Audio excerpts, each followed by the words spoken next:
Perkenalkan teman-teman, saya Marzafira yang akan memandu pematerian pada kesempatan hari ini. Sebelumnya, saya akan membacakan SOP dari pematerian hari ini.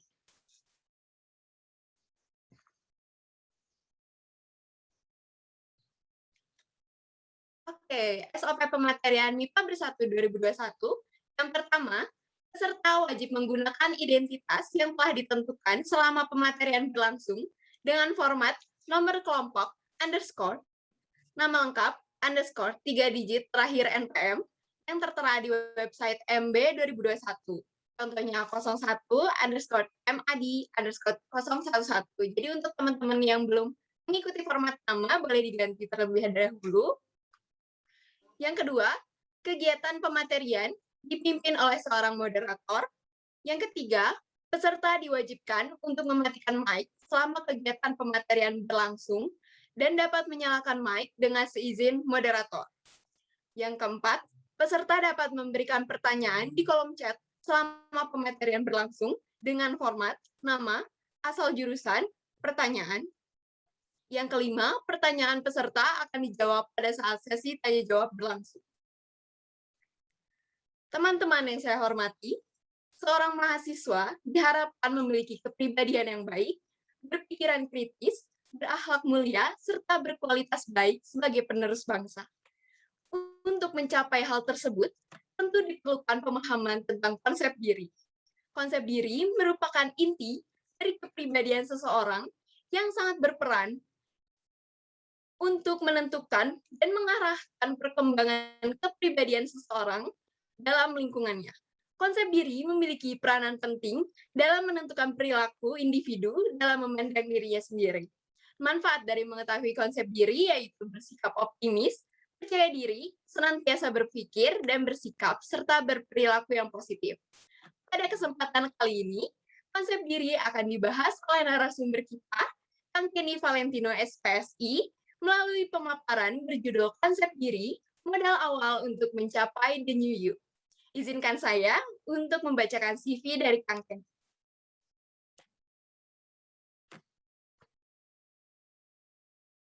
Kang Kenny Valentino SPSI merupakan fresh graduate dari Universitas Pajajaran, Fakultas Psikologi. Memiliki pengalaman profesional di Pusat Inovasi Psikologi Unpad dan Bumi Tamaguna Jaya Agro, merupakan lulusan dari SMA 1 Bogor, memiliki pengalaman organisasi di Badan Perwakilan Mahasiswa Fakultas Psikologi. Kemudian Kang Kenny memiliki skill dan minat di bidang psikologi seperti psikologi test administration, public speaking, dan mental health. Selanjutnya, kami persilahkan kepada Kang Kenny Valentino SPSI untuk menyampaikan materi.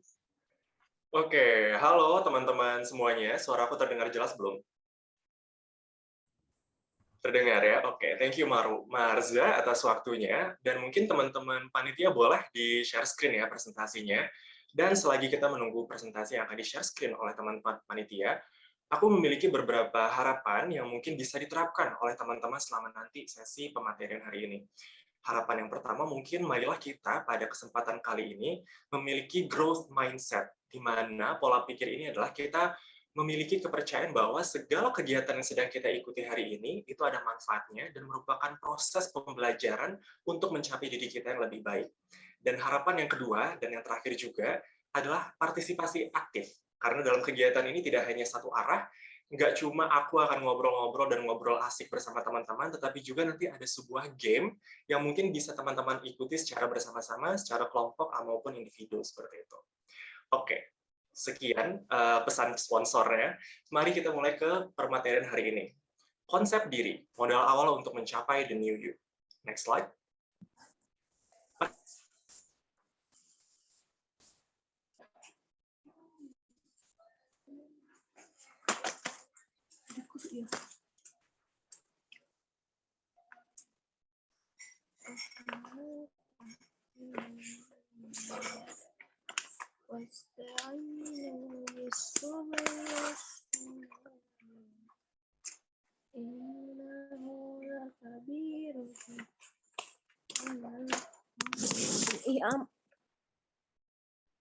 Internetnya sempat terputus. Sip, nggak apa-apa. Oke, balik lagi ya. Pada dasarnya teman-teman, di usia remaja akhir dan dewasa muda, banyak sekali pertanyaan-pertanyaan yang mengandung unsur aku. Siapa sih saya sebenarnya? Siapa jati diri saya? Apa yang ingin saya inginkan di masa depan? Apa kelebihan kekurangan saya? Dan pertanyaan-pertanyaan lainnya yang mengandung unsur aku. Semua pertanyaan tersebut sebenarnya bisa dijawab dengan mudah ketika seseorang memiliki konsep diri atau self-concept yang begitu utuh. Definisi dari self-concept secara ilmiah berdasarkan dari sudut pandang psikologi adalah segala pengetahuan, penghayatan terkait bagaimana kita memandang serta meyakini diri kita sendiri.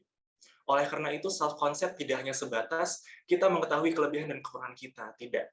Tetapi self-concept juga berpacu pada sejauh mana kita menghayati keberhargaan diri kita. Sejauh mana kita memahami apa yang kita inginkan di dunia ini, dan nilai-nilai apa saja yang kita yakini serta kita sukai dalam menjalani kehidupan ini. Dan masih banyak lagi aspek-aspek lainnya yang mengacu kepada diri sendiri kita yang dirangkum oleh self-concept itu sendiri. Next. Sebenarnya tadi sempat disinggung juga oleh Marza terkait definisi konsep diri serta manfaat-manfaatnya. Tapi sebenarnya apa sih yang membentuk konsep diri seseorang secara utuh? Berdasarkan teori dalam psikologi, terdapat 4 dimensi pembentuk dari konsep diri itu sendiri. Yang pertama adalah self-image, yaitu pandangan personal atau subjektif terhadap diri kita sendiri. Apakah aku memiliki kekurangan, kelebihan apa yang aku miliki, dan jawaban-jawaban lainnya terhadap aku. Yang kedua adalah ideal self, yaitu bagaimana kita melihat diri ideal kita. Harapan apa yang kita miliki terhadap diri kita di masa depan. Sosok ideal seperti apa yang kita dambakan, yang saat ini mungkin masih jauh gap antara realita dan idealnya. Pembentuk ketiga dari konsep diri adalah self-worth, yaitu sejauh mana kita memiliki keberhargaan diri kita. Apakah kita yakin bahwa kita memiliki peran yang penting di dunia ini, atau mungkin kita merasa kita memiliki kepercayaan diri yang sangat rendah, merasa tidak berharga diri kita, atau mungkin kita merasa hidup ini tidak ada maknanya sehingga tidak memiliki semangat hidup. Naik turunnya self-worth tersebut memiliki peran terhadap pembentukan konsep diri seseorang. Dan pembentuk yang terakhir dari konsep diri adalah identitas atau peran sosial seseorang. Maksudnya peran sosial adalah seperti ini, teman-teman. Aku apa adanya pasti berbeda ketika aku berada di lingkungan perkuliahan. Aku di perkuliahan juga bisa jadi berbeda ketika aku di dunia organisasi. Karena tiap lingkungan tersebut memiliki tuntutan dan ekspektasi yang berbeda-beda. Sehingga apa yang aku ekspresikan, tunjukkan di tiap lingkungan tersebut tentu saja berbeda-beda. Secara tidak sehat ya, identitas peran sosial ini dapat diekspresikan menjadi dalam bentuk kemunafikan. Tetapi ketika kita memiliki peran sosial atau identitas yang sehat, tentu saja kita memiliki keyakinan bahwa ya karena tuntutan yang berbeda, mau nggak mau saya harus menunjukkan diri yang berbeda pula. Namun itu bukanlah pertanda bahwa kita orang yang munafik maupun membohongi orang lain. Yang penting kita sadar bahwa ya situasi yang berbeda pun saya harus menyesuaikan diri terhadap situasi tersebut. Keempat dimensi tersebut membentuk suatu konsep diri yang utuh. Next. Dan ketika kita memiliki konsep diri yang utuh, pertanyaan-pertanyaan sebelumnya yang tadi aku sampaikan ke teman-teman dapat dijawab dengan mudah. Ternyata aku itu memiliki kebiasaan baik dan yang buruk. Saya paham bahwa saya itu unik. Saya memiliki keunggulan serta kelebihan yang tidak dimiliki orang lain. Atau mungkin ternyata masih banyak ya aspek-aspek yang harus aku perbaiki dari dalam diriku untuk mencapai tujuan hidupku. Atau mungkin ternyata setelah kita memiliki konsep diri yang utuh, kita sadar bahwa ternyata perjalanan karir yang terbaik untukku adalah sebagai seorang peneliti mungkin, bukan sebagai budak korporat, atau mungkin sebaliknya. Lagi-lagi itu tergantung kepada konsep diri kita. Lantas kita bertanya-tanya, gimana nih Kak Ken, cara kita mendapatkan konsep diri yang utuh? Secara sederhana terdapat 2 cara, teman-teman. Yang pertama adalah dengan melakukan eksplorasi diri. Kita keluar dari zona nyaman kita dan kita mencoba hal-hal baru yang tentu saja secara objektif hal tersebut bermanfaat. Contohnya mengikuti kegiatan hari ini. Bermanfaat bukan? Teman-teman mendapatkan ilmu baru, bertemu dengan orang-orang yang banyak, dan dari kegiatan ini kita bisa melihat apa yang kita senangi, apa yang tidak kita senangi. Contoh mencoba atau mengeksplorasi diri yang secara objektif buruk adalah ketika kita mencoba hal-hal yang sudah jelas itu tidak baik bagi diri kita sendiri. Eksplorasi mungkin narkoba, itu kan sudah jelas buruk. Eksplorasi kebiasaan buruk seperti kecanduan mabuk-mabukan, kecanduan rokok, dan candu-candu lainnya yang bersifat destruktif. Selain eksplorasi diri, mencoba hal-hal baru dan keluar dari zona nyaman kita juga bisa melakukan feedback, meminta pendapat orang lain terkait bagaimana sih sudut pandang orang lain terhadap kita diri sendiri. Karena hanya dengan melakukan eksplorasi diri itu tidak cukup untuk mendapatkan konsep diri yang utuh. Bisa jadi perspektif kita terhadap diri kita sendiri itu masih sempit. Dan perspektif tersebut perlu diperluas dengan informasi-informasi yang beragam dari orang lain. Tanyakan kepada keluarga, teman, pacar, dan mungkin kating-kating terdekat kita, menurut kamu saya itu orangnya seperti apa sih? Karena bisa jadi kita melihat kelebihan yang tidak kita ketahui. Misalkan, oh ternyata di mata kamu aku orang yang hangat ya, padahal aku selama ini mengira aku orang yang sombong loh. Tetapi feedback juga perlu diketahui kadang memiliki unsur negatif. Kita bisa tahu juga ternyata kita memiliki kebiasaan yang buruk dari feedback-feedback tersebut. Oh ternyata ketika aku bersama keluargaku berkata bahwa aku orang yang pemalas, nggak mau ngebantuin pekerjaan rumah. Berarti ini harus diubah nih, seperti itu. Tapi tentu saja konsep diri ini tidak hanya gimana ya, bukan tidak hanya, akan sulit ketika kita melakukan eksplorasi diri serta melakukan feedback tapi secara tidak terstruktur. Lantas bagaimana cara melakukannya secara terstruktur? Nanti akan aku bahas di slide-slide berikutnya. Tapi next slide terlebih dahulu. Oke, kita akan bicara tentang manfaat-manfaat dari konsep diri yang utuh. Sebelumnya juga seperti singgung oleh Marza tadi ya, manfaat-manfaat ketika kita memiliki konsep diri yang utuh. Aku akan menambahkan beberapa lagi. Ketika kita memiliki konsep diri yang utuh, kita akan bersifat atau berperilaku produktif ketimbang sibuk. Kenapa? Karena gini teman-teman, kita konsep dirinya utuh nih. Kita tahu kita maunya apa, dan kita tahu kita butuhnya apa. Ketika kita tahu kita ingin dan butuh apa, kita akan melakukan suatu action plan untuk mencapai tujuan tersebut. Sehingga action plan atau segala kesibukan produktivitas yang kita ambil itu tidak semerta-merta hanya mengikuti tuntutan sosial atau peer pressure aja, tetapi juga kita paham bahwa kesibukan tersebut memiliki manfaat bagi diri saya.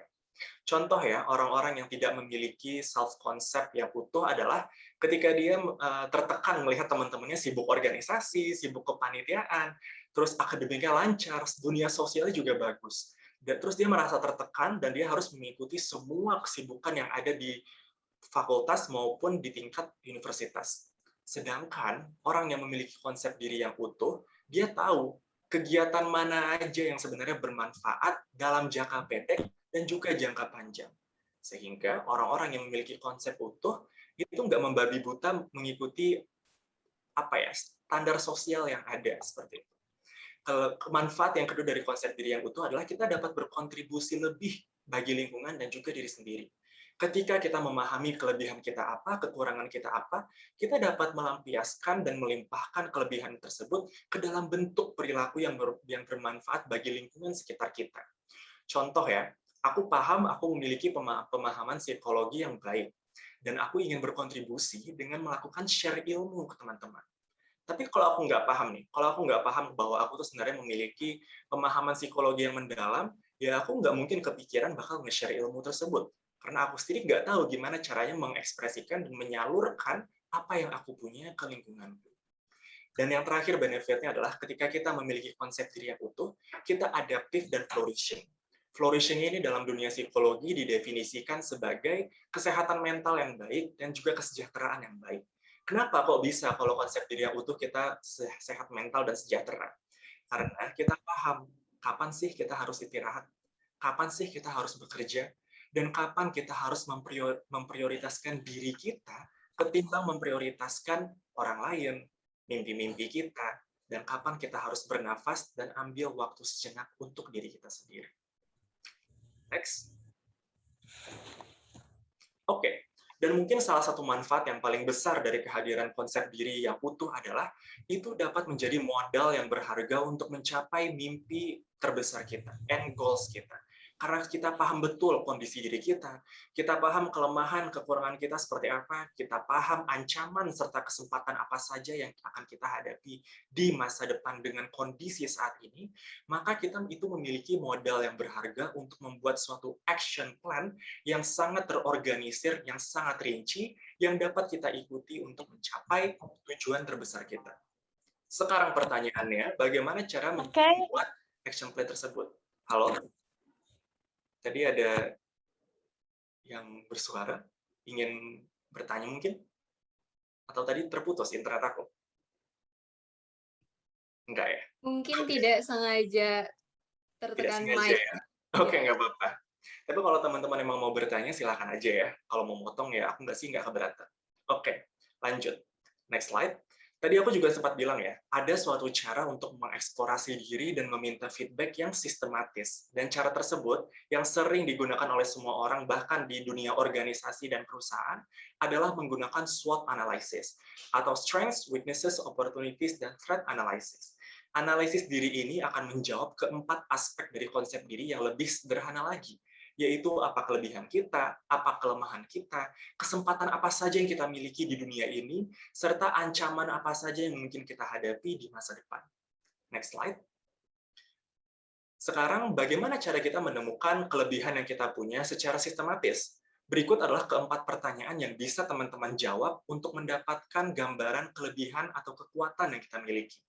Yang pertama adalah, kita lihat ke masa lalu terlebih dahulu. Dari detik kita lahir sampai saat ini teman-teman berusia 19 tahun, 18 tahun mungkin, ya sekitar itulah ya. Prestasi apa saja yang sudah kita dapatkan? Pasti ada, nggak mungkin nggak ada. Dan aku bantu sedikit ya, prestasi yang paling terdekat yang saat ini teman-teman rasakan adalah menjadi mahasiswa Universitas Pajajaran. Di mana mahasiswa UNPAD itu sendiri berada di peringkat top 10 university, dan juga dikenal sebagai salah satu universitas yang peminat SBMPTN dan SNMPTN itu paling tinggi. Berarti kompetisinya banyak kan? Saking banyaknya kompetisi, tapi teman-teman berhasil masuk ke sini, itu adalah suatu pencapaian yang luar biasa. Sekarang jawab lagi pertanyaan-pertanyaannya. Prestasi apa lagi yang sudah saya dapatkan?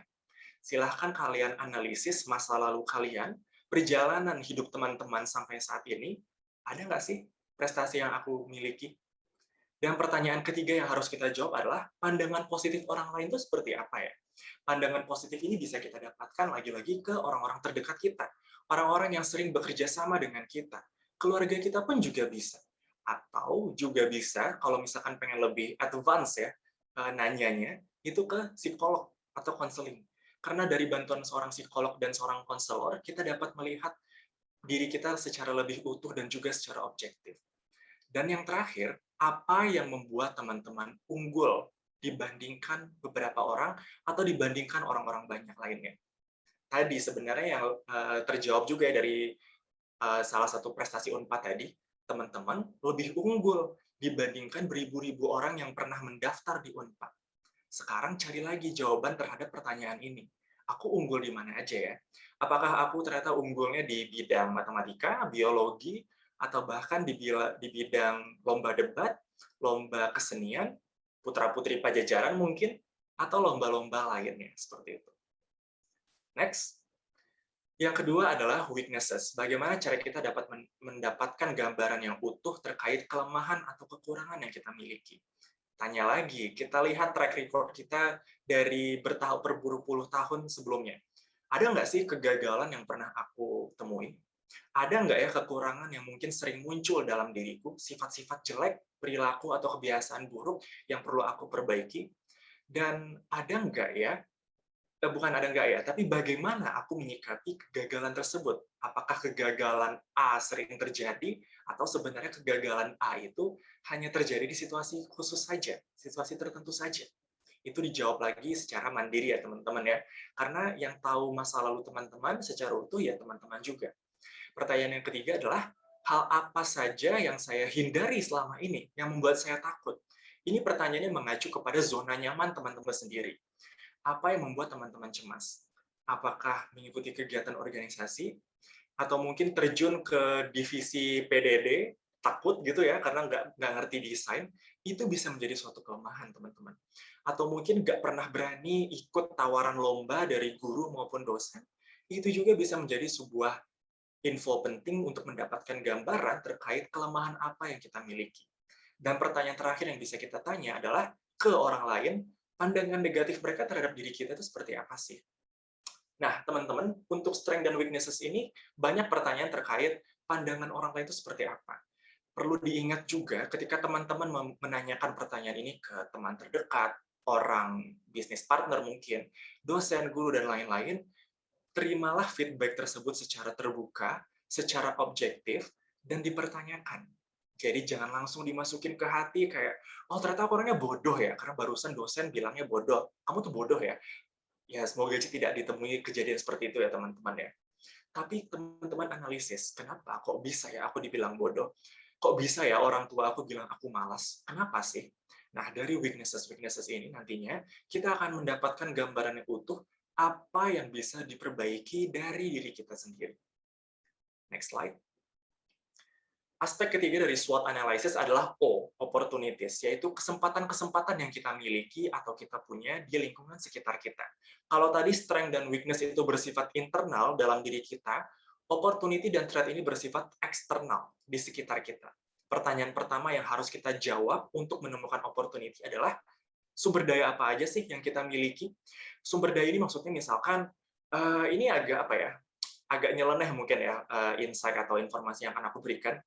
Orang-orang yang memiliki privilege uang misalkan, itu kan sumber daya ya. Mereka memiliki kesempatan yang lebih luas untuk mengakses pendidikan, memiliki kesempatan yang lebih luas untuk mengakses perlombaan, akses buku, dan akses-akses lainnya. Tapi mungkin bagi teman-teman yang tidak memiliki privilege itu, bisa aja ada sumber lainnya bukan hanya uang, tapi sumber dayanya juga bisa berupa teman dekat, connection, atau mungkin sumber dayanya berupa sekolah. Unpad itu sendiri menjadi sumber daya.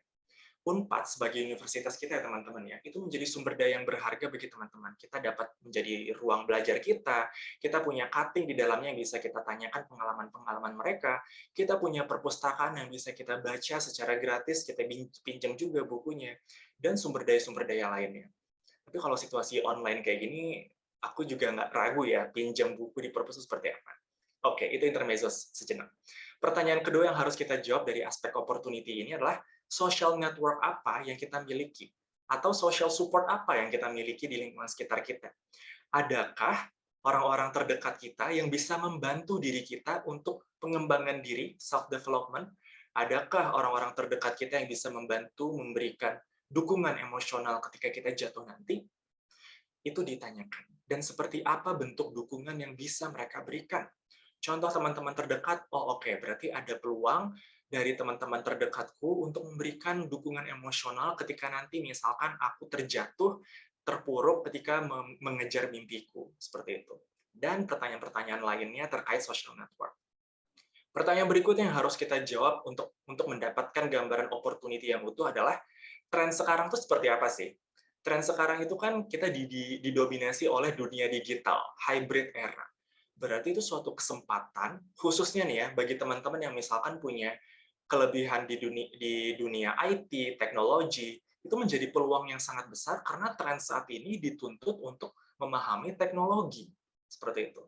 Dan yang terakhir, dari kelebihan saya, maka peluang apa saja yang saya miliki. Jadi opportunity ini bisa dibilang perpanjangan atau bentuk elaborasi dari strength yang kita punya. Contoh, misalkan pakai contoh diri aku sendiri aja ya. Semoga nggak terkesan narsis. Kelebihan aku adalah aku memiliki pengalaman public speaking yang banyak. Aku pun juga demen melakukan public speaking dan bercerita dan berbagi ilmu. Itu kelebihan aku. Opportunity aku, maka ketika ada orang-orang yang membutuhkan speaker, narasumber, besar kemungkinannya mereka akan memilih aku sebagai salah satu opsi pembicara mereka. Kayak gitu contoh sederhana peran opportunity sebagai bentuk elaborasi dari strength yang kita miliki. Atau mungkin strength kita adalah tadi ya, ternyata track record kita adalah juara nasional ketika SMA nih, Olimpiade. Opportunity-nya apa? Berarti peluang mengikuti lomba skala universitas, skala nasional dengan membawa nama Unpad, peluang saya lebih besar. karena track record saya pun bagus di dunia Olimpiade. Seperti itu. Next slide. Dan aspek terakhir dari SWOT analysis adalah threat atau ancaman. Threat juga ini adalah perpanjangan dari weaknesses. Jadi beberapa pertanyaan yang dapat kita jawab adalah, rintangan apa aja sih yang mungkin kita hadapi di masa depan? Tren zaman sekarang yang berpotensi mengganggu saya itu seperti apa ya? Dan gambaran tekanan, pressure yang akan dihadapi di jalur yang saya ambil atau karir serta mimpi yang saya ambil, itu seperti apa? Misalkan untuk rintangan serta gambaran pressure ya, di FMIPA nih, threat-nya seperti apa sih? Ancamannya seperti apa sih? Apakah orang-orangnya ambisius semua? Tapi kan tadi weaknesses aku orangnya kadang mageran nih.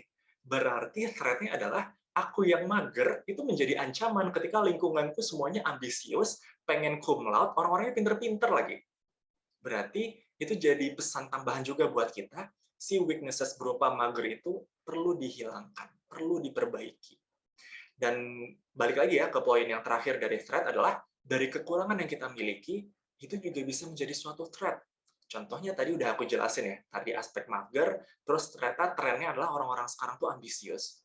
Tapi tren juga bisa mengacu pada status quo atau keadaan negara kita atau global saat ini. Keadaannya saat ini apa coba? Pandemi, karantina, terus mungkin threat-nya apa? Mungkin kalau level mahasiswa threat-nya belum kerasa kali ya. Tapi untuk fresh graduate atau orang-orang yang udah kerja, threat-nya adalah ketika di dunia pandemi ini sulit mendapatkan pekerjaan. Orang-orang lebih picky untuk mengambil karyawan dan banyak yang di PHK. Itu threat-nya. Tapi kalau dalam skala mahasiswa, ya itu harus teman-teman cari lebih dalam apa sih yang menjadi tantangan atau ancaman ketika kita menjadi mahasiswa di dunia hybrid era. Next. Oke, jadi teman-teman, pada dasarnya SWOT analysis ini memiliki peran penting di alur ini, teman-teman. Kalau teman-teman lihat di paling kiri ada konsep diri yang utuh, tapi bisa juga konsep diri yang belum utuh. Kita bahas dulu ya dari sudut pandang konsep diri yang belum utuh. Untuk mendapatkan konsep diri yang lebih utuh lagi, ketika masih setengah-setengah nih ya, kita dapat melakukan analisis diri, SWOT analysis, sehingga kita mendapatkan konsep diri yang lebih utuh, yang lebih baik lagi. Ketika kita memiliki analisis diri yang udah lengkap nih ya, udah selesai ya, kita paham nih tujuan hidup kita seperti apa nantinya ke depannya. Dari peluang-peluang yang ada, kesempatan-kesempatan yang ada, maka jalan mana yang perlu saya ambil agar saya dapat berkembang, tumbuh, dan menjadi individu yang mencapai goals-nya dalam waktu tepat. Bukan cepat ya, tepat. Seperti apa? Maka susunlah action plan-nya. Setelah disusun action plan dan dilaksanakan action plan tersebut, lakukan evaluasi diri. Apakah action plan-nya terlaksanakan dengan baik? Adakah yang perlu ditingkatkan? Atau ternyata action plan yang telah kita buat itu agak miss, agak lewat, nggak sesuai dengan analisis diri dan konsep diri yang telah kita utuh. Nah, dari evaluasi diri tersebut dapat menjadi modal lagi untuk memperbaiki action plan, atau malah untuk melakukan analisis diri lagi, atau mungkin untuk mengubah konsep diri kita. Mungkin setelah evaluasi diri kita sadar, tapi ini mungkin skenario terburuk ya, oh ternyata tuh aku nggak cocok jadi seorang peneliti, aku cocoknya jadi budak korporat karena aku nggak suka pekerjaan yang terlalu min detail. Aku sukanya pekerjaan yang banyak tekanan, dimarah-marahin bos, aku demen tuh kayak gitu. Jadi konsep diri kita mengalami perubahan. Yang awalnya konsep dirinya adalah, aku adalah seorang calon peneliti dengan kelebihan kekurangan seperti ini, berubah 180 derajat menjadi, aku adalah calon budak korporat dengan kelebihan dan kekurangan seperti ini. Tapi itu contoh aja ya, karena mimpi-mimpi itu nggak sebatas budak korporat aja, teman-teman. Next slide. Sekarang, tadi aku juga udah bilang ya di awal-awal bahwa kita akan melakukan sebuah permainan. Permainan itu sebenarnya mini case study nih, teman-teman. Dari case study ini, aku berharap teman-teman dapat membantu orang yang ada di case study ini menjawab kegelisahan dirinya. Next. Salam kenal dulu dengan tokoh dari case study ini. Next slide. Perkenalkan, ada si Vita Siantia, atau nama akrabnya adalah Vita. Vita adalah mahasiswa baru FMIPA Unpad 2021. Dia memiliki cita-cita menjadi seorang peneliti profesional, bisa dibilang skala nasional ya teman-teman ya. Dan target dia selama kuliah, udah ada nih, dia pengen cum laude, dan dia pengen aktif organisasi atau aktif volunteering. Tapi dia cuma sebatas tahu itu aja. Dia cuma tahu akhir hasilnya aja seperti apa. Tapi dia nggak tahu nih action plan apa yang harus dia bikin. Maka dari itu, Vita akan melakukan analisis diri terhadap dirinya sendiri. Next slide. Vita setelah melakukan analisis bagian S dan W doang nih, teman-teman. Strength-nya seperti ini, dan weakness-nya seperti yang ada di layar teman-teman. Boleh dicatat terlebih dahulu, aku kasih waktu sekitar 30 detik ya buat dibaca dan dicatat, karena ini penting banget buat slide berikutnya. Aku bacain beberapa aja. Strength-nya Vita ini dia kritis. Selama SMA dia aktif mengikuti Olimpiade Science. Dan menurut pengakuan teman-temannya, dia orangnya supel, ramah, dan tegas. Dia pemimpin yang tegas nih teman-teman. Tapi di lain sisi, Vita juga punya beberapa kelemahan atau kekurangan. Dia itu orangnya pengen cepat selesai, jadi apa-apa dikerjain terkadang buru-buru, cukup sering buru-buru. Jadi kalau ada kesalahan, nggak dicek ulang, langsung aja skip dan submit tugas seperti itu. Dia kalau belajar juga beberapa situasi kebut semalam, H-1 baru belajar. Pinter sih, tapi dia tetap H-1 belajar itu. Padahal kan idealnya adalah ada metode lain ya, teman-teman ya. Dan berdasarkan pengakuan teman-teman dan orang-orang yang pernah satu organisasi dengan Vita, ternyata Vita ini memiliki kekurangan bahwa dia mendominasi nih teman-teman. Alhasil orang-orang lain di sekitarnya itu nggak punya kesempatan untuk bersuara, beropini, atau menjadi pemimpin. Seperti itu. Next slide. Oke, jadi tugas teman-teman adalah dari strength dan weaknesses tersebut, apa opportunity yang dimiliki oleh Vita, serta ancaman apa saja yang mungkin Vita temui selama dia menjadi mahasiswa baru FMIPA 2021. Kesempatan untuk membantu Vita dimulai dari sekarang. Boleh teman-teman di chat ya, di kolom chat, Kak, aku mau jawab, aku mau bantu jawab. Menurut teman-teman, apa sih yang bisa Vita lakukan?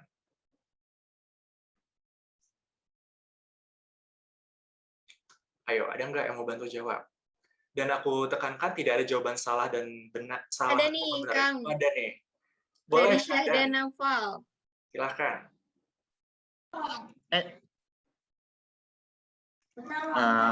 Maaf Kak, oke. Pertama-tama terima kasih Kak kesempatannya. Kalau aku mau jawab opportunities-nya Kak. Oke, boleh. Jadi kan kalau dilihat dari tadi strength dia, dari semua kelebihan dia itu pertama dia berpengalaman menjadi wakil ketua OSIS, dan yang kedua itu dia ranking 5 besar di kelas, ranking 5 besar di kelas, 10 besar di angkatan SMA. Nah, menurut aku nih Kak, terus tadi kan selama SMA juga dia aktif mengikuti kegiatan Olimpiade Sains.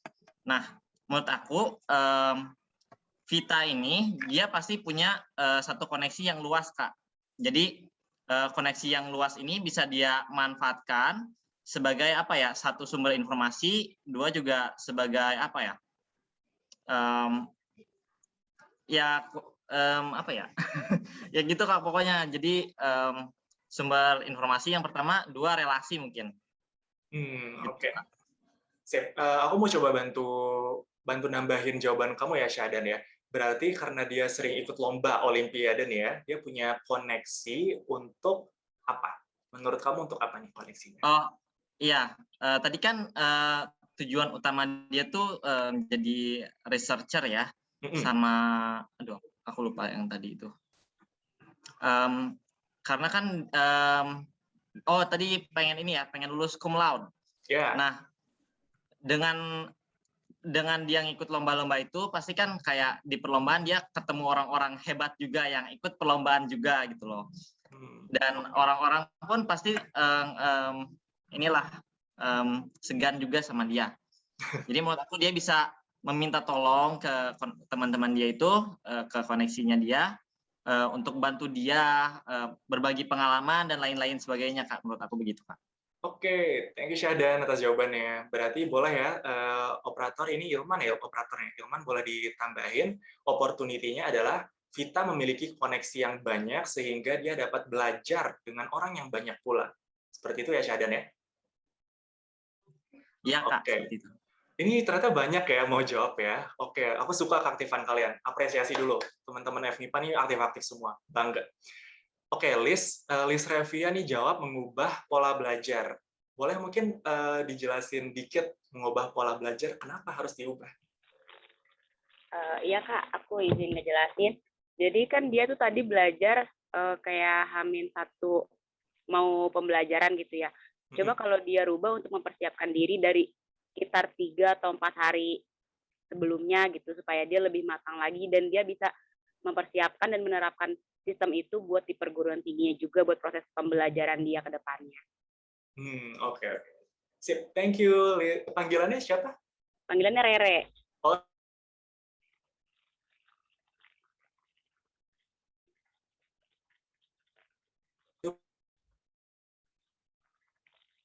ya. Halo Rere. Tadi aku tadi terputus ya. Iya terputus Kak. Oke, maaf. Berarti thread-nya adalah dia harus mengubah pola belajar dia karena pola belajar dia saat ini itu dapat mengganggu akademik dia, ya enggak? Iya betul Oke, Kak. sip. Boleh ditambahin Ilman di bagian thread, pola belajar Vita saat ini itu tidak baik di dunia akademik universitas. Ya Allah, banyak banget yang jawab. Aku salut deh teman-teman ini aktif banget. Boleh dari tadi Rere, habis Rere itu adalah Nazwa Bajri. Boleh. Apa nih jawaban ini? Aku mau nambahin yang treats. Oke, boleh silakan. Apa tuh? Itu kan yang aku tahu tadi ada bacaan dia tinggi kan, terus dia juga kan pen cum laude tuh. Sedangkan kalau misalkan udah mah ranking terus cum laude kan emang suatu hal yang besar gitu. Kayak harus banget belajar gitu. Jadi ancamannya kayak banyak pesaing-pesaing yang lebih dari kita sendiri gitu. Oke, sip.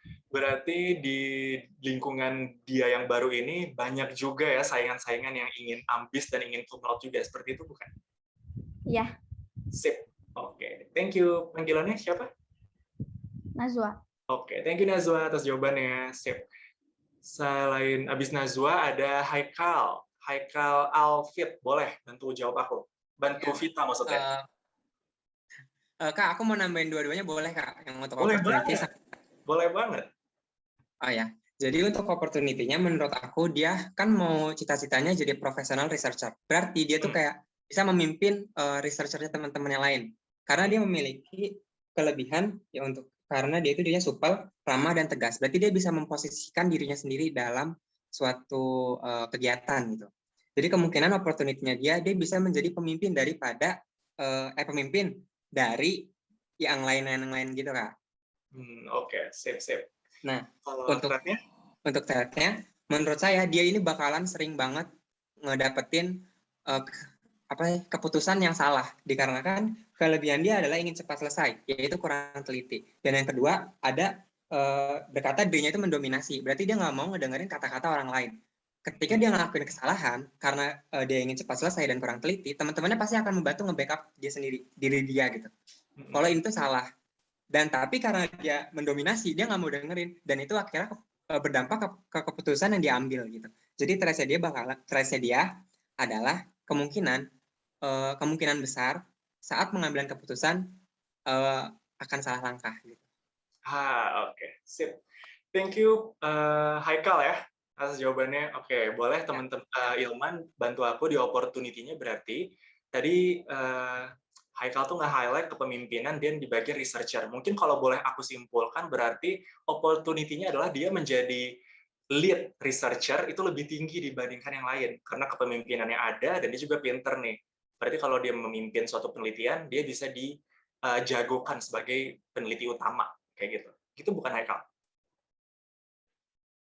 Iya Kak, kayak gitu. Betul. Oke, sip. Dan thread-nya adalah dia ini supel, tapi mendominasi. Dan ini karena sifat mendominasi dan terburu-buru ini, bisa jadi dia menjadi tidak tepat langkah yang dia buat ketika memimpin orang lain. Kayak gitu. Iya. Sip, boleh ditambahkan. Keputusannya ada kemungkinan atau potensi keputusan yang Vita ambil itu kurang tepat karena dia tidak mau mendengar orang lain. Sip. Francisca, boleh bantu aku Francisca sekarang? Halo, kedengeran? Kedengeran. Jadi kan tadi dikasih tahu kalau Vita itu tuh kurang nyukai jadwal pribadi dan terkadang suka lupa kesibukan sendiri. Tapi itu tidak sejalan sama yang kita mau cum laude, mau banyak organisasi, sama volunteer, karena itu bisa ngebuat keputusan buat ngikutin salah satu organisasi atau volunteer yang dia ikuti itu kurang produktif, akhirnya kurang kondusif juga dia ngejalanin tugas-tugasnya. Terus karena dia sama kayak yang lain tadi, karena dia cepat selesai, kurang teliti, mungkin ntar dari semua yang dia ikutin tuh bisa kayak fall apart, apa tuh namanya, kayak merusak dirinya sendiri, membuat dia bingung harus kayak gimana. Tapi dia tuh juga bisa berpikir kritis, jadi tuh mungkin dia bakal banyak dia tuh kayak lebih banyak bimbang apakah dia harus ngelakuin hal yang ini atau hal A atau hal B, karena dia sama-sama kritis tapi sama-sama juga menyukai jadwal pribadi. Itu aja sih. Oke, sip. Thank you Francisca. Sama-sama. Berarti kalau aku boleh rangkum ya, thread-nya adalah gimana nih? Insight yang kamu berikan cukup banyak. Aku coba parafrase ulang ya. Kalau aku salah, tolong dibenerin ya. Berarti thread-nya adalah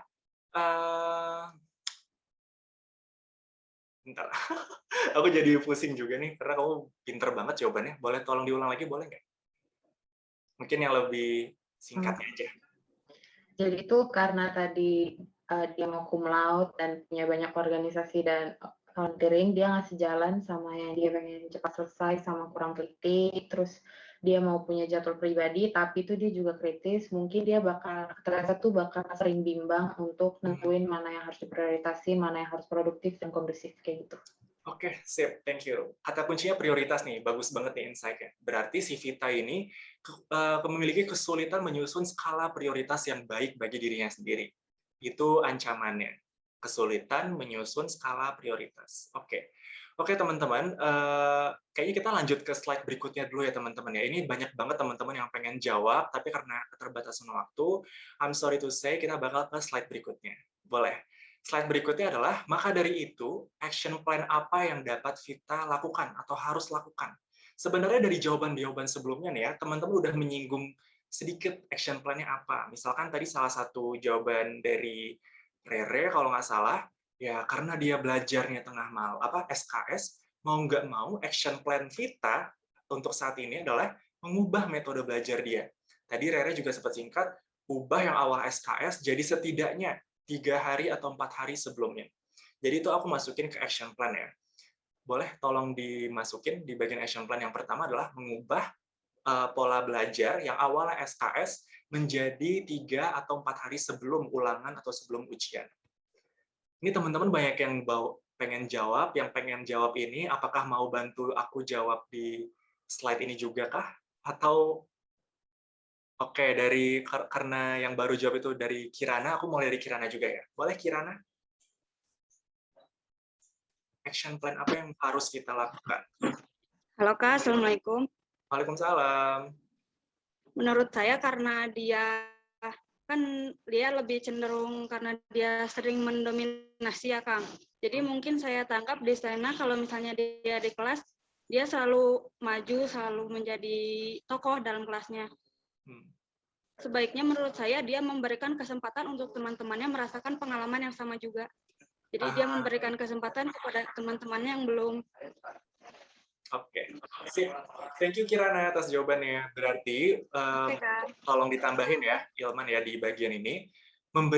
Yang Vita harus lakukan adalah memberikan kesempatan yang sama untuk semua orang, untuk teman-temannya, agar sifat mendominasinya tersebut berkurang atau mungkin idealnya hilang gitu ya. Sip. Selain Kirana, aku minta 2 orang lagi deh ya kalau gitu. Ini banyak banget. Aku nggak nyangka bakal seaktif ini. Kalau gitu habis Kirana boleh Anggita, habis itu Dandi, habis itu kita wrap up ya teman-teman ya. Anggita dulu boleh silakan. Ya Kak, terima kasih. Kalau menurut saya mungkin Vita ini butuh manajemen waktu yang lebih baik kali ya, karena dia itu dari awal nggak suka bikin jadwal, berarti dia harus punya alternatif lain buat memanage waktu dia. Selain itu juga dia harus lebih mau untuk mempelajari bahasa-bahasa asing Kak, kayak bahasa Inggris itu kan yang akan membuat dia untuk bersosialisasi dan berkoneksi di lingkungan internasional. Sekian Kak, terima kasih. Sip. Thank you Anggita atas jawabannya. Oke, kalau boleh aku rangkum dan parafrase sedikit ya. Dia harus belajar time management dan harus belajar bahasa asing. Tapi mungkin bisa kita padukan menjadi ikut kelas atau ikut kursus atau ikut upgrading terkait time management dan les bahasa Inggris. Seperti itu. Boleh begitu Anggita? Atau kamu pengen parafrase ulang juga? Boleh Kak. Oke, sip. Thank you Anggita. Oke, yang terakhir ya, maaf ya teman-teman ini banyak yang pengen, tapi aku karena keterbatasan waktu juga. Dandi, boleh Dandi Erlangga. Halo Kak, ingin Halo. nambahin nih action plan-nya. Jadi untuk mengeliminasi dari kekurangannya yang dia itu mendominasi dan dia itu ingin cepat selesai dan teliti, dan kurang teliti, si Vita ini bisa melakukan tugas bersama dengannya sehingga dia dengan temannya bisa melakukan saling cross check gitu Kak. Jadi selain dia menghilangkan sifat selfish-nya mendominasi, dia juga bisa menghilangkan sifatnya sedikit demi sedikit kurang teliti kayak oh ternyata aku sering salahnya di situ begitu Kak.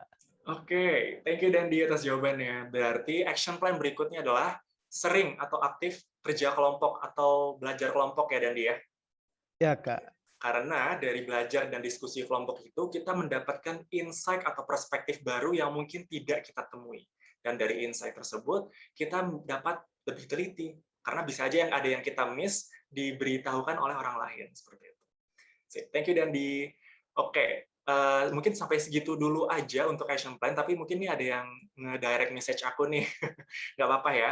Ada yang dari Farida bilang les bahasa Inggris Kak, atau mungkin mengikuti organisasi berbahasa Inggris.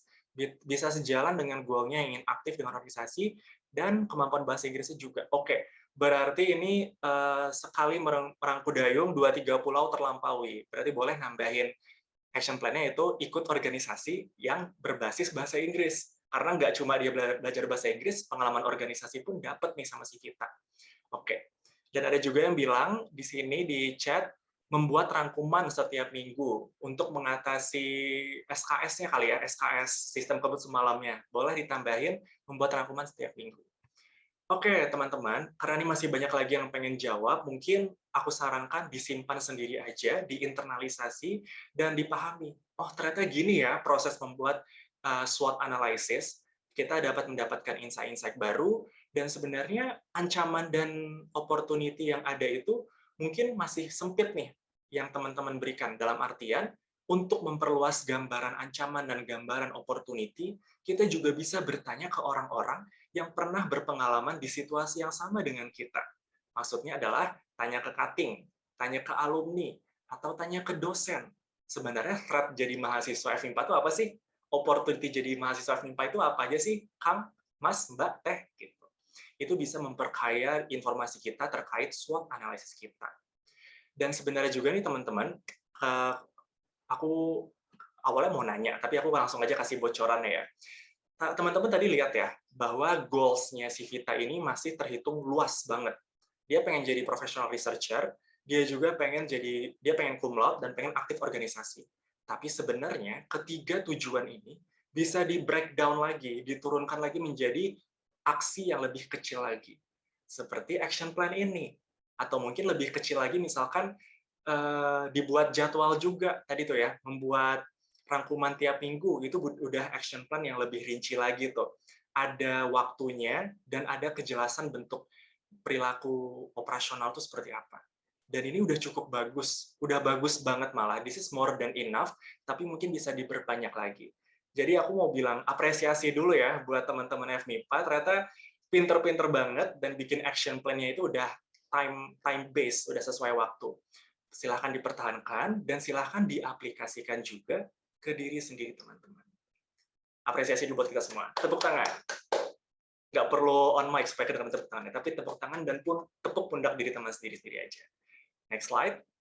Nah, dari semua pemaparan materi dan mini case tadi tersebut, ada nggak yang masih teman-teman bingungkan atau kurang jelas? Silahkan kita berdiskusi aja ya. Semoga masih ada waktu nih teman-teman. Oh wow, ini udah ada yang langsung nanya.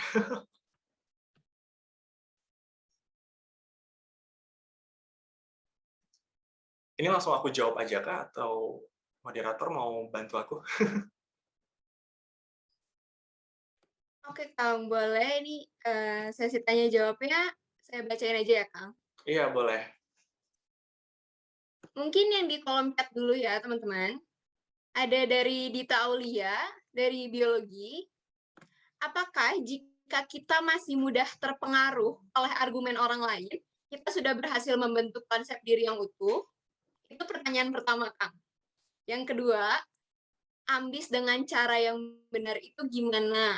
Seringkali kadang kita mendominasi dan egois dan berdampak pada hubungan pertemanan.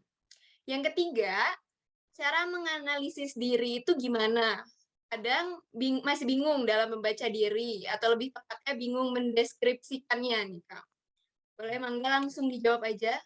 Oke, thank you Dita atas pertanyaannya. Untuk pertanyaan pertama ya, apakah jika kita masih mudah terpengaruh oleh argumen orang lain, kita sudah berhasil membentuk konsep diri yang utuh? Jawabannya tentu saja tidak. Karena teman-teman, ketika kita memiliki konsep diri yang utuh, kita udah kokoh konsep dirinya berdiri dengan gagah gitu ya. Dan kita sadar apa yang kita mau, kita tahu perjalanan hidup yang kita ambil itu untuk kita, bukan untuk orang lain. Jadi kita nggak akan mudah terpengaruh. Lu ngapain sih ngambil kegiatan ini tuh nggak penting tahu, mending ikut kegiatan ini deh. Atau ngapain sih belajar mulu, mending ikut aktif magang. IPK mah nggak penting kayak gitu. Tapi kalau seseorang memiliki konsep diri yang utuh, dia sadar mana yang penting untuknya. Dan orang yang memiliki konsep diri yang utuh juga dan memiliki kepribadian yang sehat ya, kepribadian sehat ditambah konsep diri yang utuh, mampu menolak pressure tersebut dengan baik, dengan indah. Terima kasih, tapi itu bukan untukku. Karena aku sadar inilah yang terbaik untukku. Apa yang terbaik untukmu belum tentu terbaik untukku. Dan begitu juga sebaliknya. Apa yang terbaik untukku belum tentu terbaik untukmu. Dan marilah kita menjalani jalannya hidup masing-masing dan saling mendukung satu sama lain. Itu kalau orang yang memiliki kepribadian yang sehat dan konsep diri yang utuh ya. Tapi nggak sekaku itu juga cara menjawabnya. Silakan pakai bahasa gaul, silakan aja. Yang kedua, ambis dengan cara yang benar itu bagaimana ya? Gimana caranya tidak mendominasi dan egois? Ini kesadaran diri teman-teman. Ini mungkin tidak mengacu ke konsep diri, tapi kesadaran diri. Hidup itu bukan milik kita. Maksudnya dunia ini ya, kalau hidup kita mah pasti milik kita. Tapi dunia ini bukanlah milik kita. Bukan juga milik orang tua kita, bukan juga milik UNPAD, bukan milik siapapun. Mungkin milik Tuhan, kalau kita pengen bicara secara sisi agamis ya teman-teman ya. Tapi dunia ini milik kita bersama. Bukan eksklusif dunia ini hadir untuk aku aja, enggak. Nah, melalui kesadaran tersebut, kita juga harus sadar bahwa kita nggak akan selamanya dan nggak akan mungkin juga kita memiliki tahta kita sendiri. Semua orang memiliki hak untuk berjuang, untuk berkembang, dan kesempatan tersebut tidak boleh kita ambil. Maksudnya jangan sampai kita ambil semuanya. Dan maksudnya ambil semuanya ini bukan berarti teman-teman malah jadi regress ya, malah ya udah nggak mau angkat-angkat tangan lagi, atau mungkin ya udah nggak mau aktif ikut organisasi, biarin aja orang lain, ngapain aku, toh dunia ini bukan milikku, bukan kayak gitu. Tapi mindset atau pola pikir yang bisa kita terapkan adalah, yuk kita bersama-sama berkolaborasi untuk mencapai diri kita yang lebih baik lagi. Dalam dunia psikologi ini namanya collaborative mindset. Kita memiliki pemahaman yang sama bahwa iya sih jalan hidup kita berbeda-beda, tapi kita bisa mendorong satu sama lain untuk mencapai apa yang kita inginkan. Maka dari itu, yuk kita bahu-membahu. Belum lagi, collaborative mindset itu sangat cocok dalam kondisi budaya kita yang kolektivis. Jadi, terapkanlah collaborative mindset tersebut. Yang ketiga, cara menganalisis diri itu gimana sih, Kak? Kadang kita bingung dalam membaca diri kita. Sebenarnya, hal yang bisa paling sederhana tadi itu ya, mau eksplorasi diri. Coba dulu semuanya, tapi jangan langsung sekaligus coba semua itu. Coba pelan-pelan, kita analisis, ada nggak sih manfaat dari mencoba hal ini? Apakah manfaatnya lebih besar daripada kerugiannya? Kalau lebih besar, ya silakan dicoba. Terus lakukan eksplorasi diri tersebut. Dan setelah kita coba, evaluasi. Jadi jangan sampai teman-teman ketika mencoba hal-hal baru, udah selesai aja. Seolah-olah kayak ikut organisasi for the sake of ikut doang gitu, bukan karena ingin ambil pembelajarannya. Atau mungkin ketika ditanya nih, ngapain ikut organisasi? Biar dapat koneksi, dapat pengalaman. Coba elaborasi pengalaman koneksinya apa? Nggak bisa dielaborasi. Berarti teman-teman nggak menghayati proses eksplorasinya, dan tidak menghayati juga pembelajaran apa yang dialami. Oleh karena itu, ketika kita melakukan eksplorasi diri, kita harus kritis 24/7. Kita harus kritis, apa sih manfaatnya dari mengikuti kesibukan ini? Sesederhana dari kegiatan hari ini aja. Apa sih manfaatnya ngedengerin Kak Kenny ngoceh hampir 1 jam?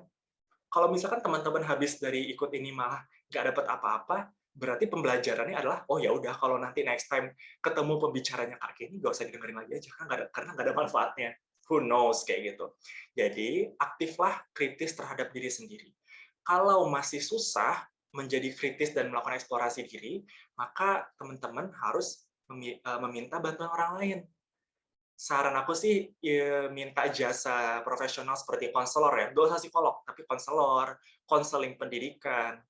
Di sini ada BK nggak sih? Kayaknya Unpad nggak ada BK deh. Tapi ada dosbim kan, ada dosen wali kan. Tanya dosen wali, apa yang bisa saya lakukan, apa yang bisa saya lakukan untuk mengeksplorasi diri saya. Jadi mintalah bantuan orang yang lebih expert untuk membantu diri teman-teman mendapatkan konsep diri yang lebih utuh. Seperti itu. Aku banyak ngoceh ya, maaf banget. Oke, pertanyaan berikutnya dari siapa nih? Maaf nih Kang, karena waktunya Aduh, udah habis, jadi kita selesaikan tanya jawabnya untuk hari ini. Mungkin kalau teman-teman yang masih ada pertanyaan nih, teman-teman yang udah raise hand, tadi teman-teman yang udah ketik panjang lebar di kolom chat, boleh langsung ditanyain aja ke Kang Kenny di luar acara, bisa melalui email tadi dan atau melalui media sosial ya Kang ya. Iya, boleh banget. Jadi silakan aja teman-teman panitia di-share ya email aku sama sosial media aku, silakan aja. Aku pasti bakal jawab pertanyaan teman-teman.